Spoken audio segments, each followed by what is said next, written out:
Hey everybody, this is Benny Ricciardi from rotocurve.com, and I'm here to bring you our hitters report for today, July 2nd.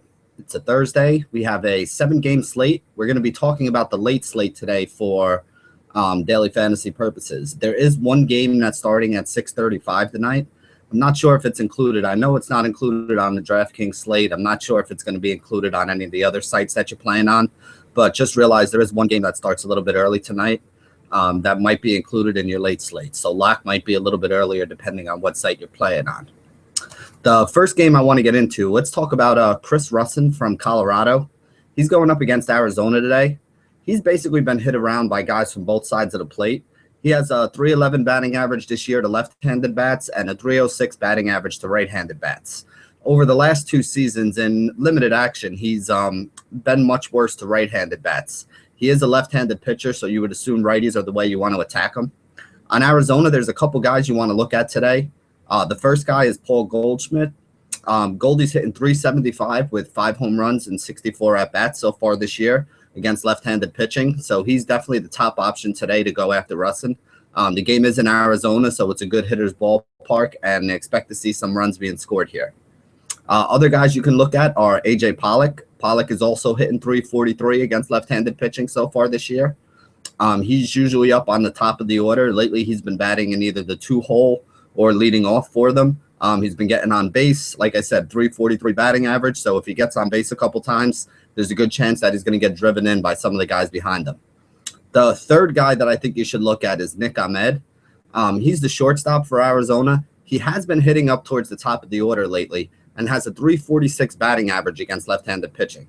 So if you're going to get Ahmed leading off in a game where they have a really good matchup and a good hitter's ballpark, I think he's still pretty cheap on every one of the sites that you'll be playing on today, and he's definitely one of those good salary saver guys that you should take a look at.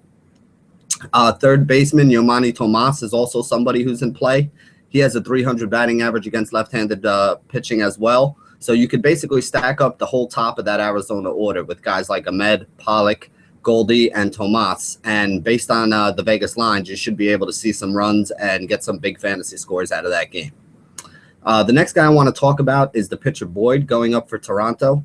This is only his second start. In his first start, he allowed 3 home runs in 6 innings pitched. So going up against that Boston lineup that has been up and down this season, but does have some guys with power, I think there's a few guys that you want to target with that game being up in the Rogers Center in a good hitter's ballpark. The first guy I want to talk about is Xander Bogaerts. He's hitting .300 this year against left-handed pitching, and lately he's found himself in the 3-hole for that Boston offense. So if you're going to be able to get a shortstop like Bogaerts is, he's shortstop eligible. I think he's also third base eligible on DraftKings. You can use him on either one. He's still pretty cheap all over the place. He's not a huge upside guy. He's not going to go and hit you 2 home runs, but he does have a high average. He does get on base. He knocks in some runs. He scores some runs, and he's got a really good lineup placement in that 3-hole for the Boston lineup lately. So Xander Bogaerts is definitely somebody who I think you should take a look at. Hanley Ramirez is hitting .299 with 4 home runs and 67 at-bats this year against left-handed pitching as well. So he has a good matchup against the rookie. As we said, the rookie gave up 3 home runs in 6 innings in his first start. So he's definitely somebody who's shown that he's prone to giving up home runs so far in his career.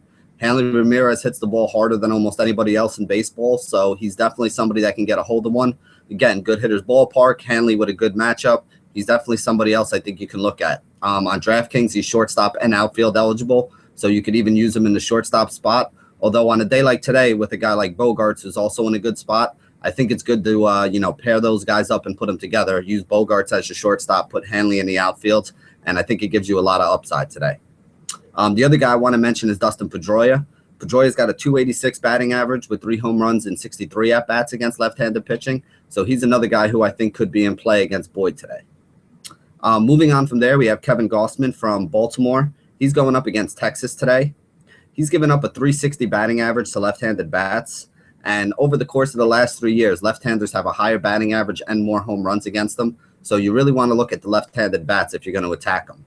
There's 2 guys on Texas that I really want to mention, and a little bit of a dilemma that these 2 guys cause. The first guy is Prince Fielder. Fielder has a .383 batting average, 7 home runs, and 180 at-bats against right-handed pitching this year. And the second guy is Mitch Moreland, who's hitting .320 with 12 home runs and 147 at-bats.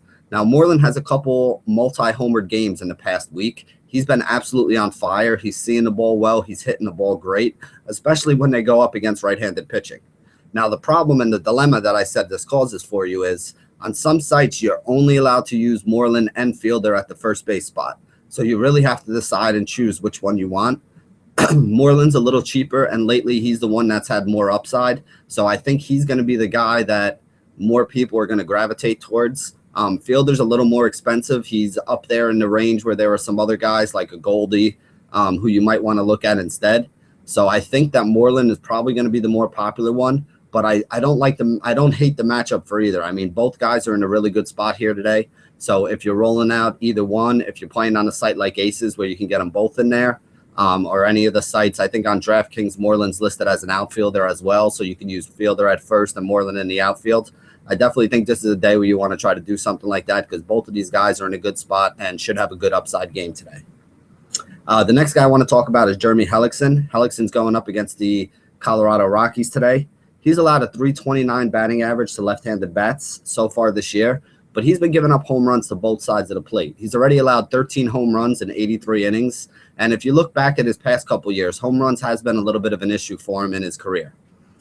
Two of the guys that I think I'm going to be targeting on Colorado today, Nolan Arenado has been absolutely on fire. Even though he's a right-handed bat going up against a right-handed pitcher, he's hit .288 against righties with 22 home runs and 233 at-bats so far this year. So Arenado's been absolutely on fire. He's been hitting the ball hard. He's been hitting for average and power and is definitely somebody who I think you should look at. Now, the problem with Arenado is because he's been so hot, his price has really come up to the point where he's basically listed now as one of the elite bats in baseball. And you really can't argue with it the way his production has been this year. But basically taking a guy like Arenado means that you have to give up on a guy like Goldie, or for a late slate tonight, as Josh will get into when he talks about his pitching later, you know, you really want to, if you want to pay up for a guy like Scherzer, who has gotten very, very expensive, but has also been very, very good and justified the price, you know, you're not going to be able to get some of these big bats in there like Arenado. So you got some choices that you're going to have to make tonight, but if you do decide to go cheap enough to fit in some bats, I definitely think Arenado stands out head and shoulders above everybody at third base today. The other guy I'm looking at on Colorado is Charlie Blackmon. Blackman's leading off. He's been real hot, and this is a guy who can score in many ways. He picks up stolen bases. He can hit some home runs for you. He can get some multi-hit games, and he does very well against right-handed pitching. He's got a .315 average against righties this year with 9 home runs and 216 at-bats. And as I said, I think he has double-digit steals as well. So you get home run upside, you get stolen base upside, you get a guy who's hitting for a high average in a good hitter's park. So I definitely think Blackmon is another one of those guys that you want to have on your radar today. Again, he's not cheap. It's not going to be easy to fit him in your lineup. But then again, if he was cheap and easy to fit in the lineup, he'd be 100% owned. So if you're looking to pay up, I definitely think it's a good idea to look at some of these Colorado bats going up against Hellickson today, even though they're on the road away from Coors Field. Next guy I want to talk about is Wade Miley. Miley goes up against Toronto up in the Rogers Center. Now, Toronto is going to be a very popular stack today. Miley's given up a .279 batting average to right-handed bats with a 1.49 whip and 8 home runs in 61 innings. One thing that we always talk about is targeting all those Toronto bats against left-handed pitching when they're at home in the Rogers Center. So you got guys like Josh Donaldson, who's .368 with 4 home runs and 57 at-bats so far this year. You got guys like Chris Colabello, who's hitting .389. Danny Valencia, who's the, you know, basically the right-handed bat that comes in only to face left-handed pitching. He's got a .380 average against left-handed pitching this year, and he's pretty cheap, so he's going to be a popular choice as well. And that doesn't even include guys like Joey Bats, who was .345 with 10 homers and 117 at-bats last year against against left-handed pitching. Guys like Edwin Encarnacion, who doesn't have a high average, but obviously has a ton of power as he's flashed already this season. Even at the catcher position, whether they go with Diana Navarro or Martin, you know, both of those guys are pretty good against left-handed pitching. So there's a lot of guys in that Toronto lineup that you want to use today. I mean, we didn't even mention a guy like Jose Reyes, who's been stealing bases and scoring runs, getting on base on top of that order. All the guys on Toronto today are going to be in play against Miley. Again, they have a whole bunch of right-handed bats. They're not a very left-handed dominant lineup. So all those righty bats against Miley. Miley struggles with righty bats. I think it's going to be a tough game for Miley today in the really good hitter's park. Next guy I want to talk about real quick is Tim Cooney. Cooney got lit up in his first start. He's a left-handed rookie for the St. Louis Cardinals. The one guy who I think you can target against him is Derek Norris. Norris has made a living hitting left-handed pitching. 298 versus left-handed pitching this year. Last year, he had a 311 batting average against left-handed pitching. He's somebody I like to use where you can find him cheap because he's a great cash game play. He'll get a bunch of hits for you. He'll do that. But what he doesn't do is he doesn't have a ton of power. He's not a big home run guy. He's been hitting second in that order, so he doesn't get a ton of chances to drive in runs. But he does get on base. He does have some big bats behind him. Unfortunately, the big bats behind him haven't hit all that well and don't really hit all that well against left-handed pitching. So like I said, he's more of a cash game play for me today. I think he gets on base a few times. I think he may have an RBI or a run scored. But I really just don't see the 20-point upside on DraftKings or the 10-point upside on Fantasy Aces or FanDuel that you can get with some other guys today. Next guy I want to talk about is Kyle Gibson. Kyle Gibson has a high batting average to left-handed bats, but he doesn't give up a lot of home runs. The only guy that's actually pretty good though against the Kansas City Royals, because the Royals aren't a big home run hitting team, but they do hit for average. So a lot of those left-handed bats are going to be in play. Remember, you got a guy like Hosmer who's hurt and on the DL. So really the one guy who I think I would be targeting, you can look at Alex Gordon too, but I think the best target is actually Mike Moustakas. Now, he's been cold lately. He's 0 for his last 12, so I understand that. But he does have a 341 batting average this year against right-handed pitching. He hits right-handed pitching well. He can steal a base for you. He can get you a couple hits, score some runs, knock in some runs, has a little bit of power, can go yard every once in a while. So I definitely think there's a lot of upside to a guy like Moustakas. If you can afford to pay up for Arenado, that is obviously the recommended play, the guy I think you should be looking at. But if you can't and you need to save salary, I don't think you're going to be doing yourself too much a disservice if you come down to Moustakas. Those are basically the guys that we're going to be targeting against and some of the bats who are in the best spots against them. There's a few guys I want to mention who I'm not targeting against, and Josh will get into it a little more in his pitching section. But I didn't mention any guys against Chris Young.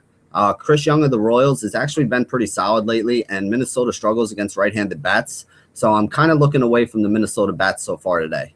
A guy like Manny Banuelos, who is making his debut today, he's somebody who I don't really want to go and try to go after him right away. He is a big prospect, somebody that they just called up because they had a couple injuries. I think Williams Perez was the one who was supposed to start today, and he's hurt. They're putting him on the DL. So Banuelos is taking his roster spot today, and is somebody who I'm not going to be targeting against. I'm going to take a wait-and-see approach with that one. Roenis Elias seems to be in a pretty good spot. He's a left-handed pitcher going up against that left-handed Oakland lineup. Oakland is very lefty-heavy. The only right-handed bats that really scare you in Oakland, and they don't even really scare you, but the right-handed bats who they move up in the order would be like a guy like Marcus Semien, who I guess is in play at shortstop. But again, he's not somebody that I love. He's not somebody I'm looking to target. Isn't somebody with huge upside or really great consistency that you would have to use him. Scott Kazmir, lefty going against Seattle. Seattle has struggled against lefties. That's why they brought in Nelson Cruz. He would be the one guy who I would say is a little bit in play, but I don't know if I want to pay up for him today. Kazmir is a pretty good pitcher. He is prone every once in a while to giving up a home run. But for the most part, he's been pretty good this year, and he's not somebody that I'm going to look to take a lot of bats against on a day like today. Tyson Ross, he hasn't been great this year, but he's been solid. So he's not somebody that you're looking to target against. I don't know how Josh feels about him, but he's definitely not somebody that I'd be looking to target as a starting pitcher today. But again, he would fall into that middle category where while I'm not taking him, I'm also not looking to take many bats against him.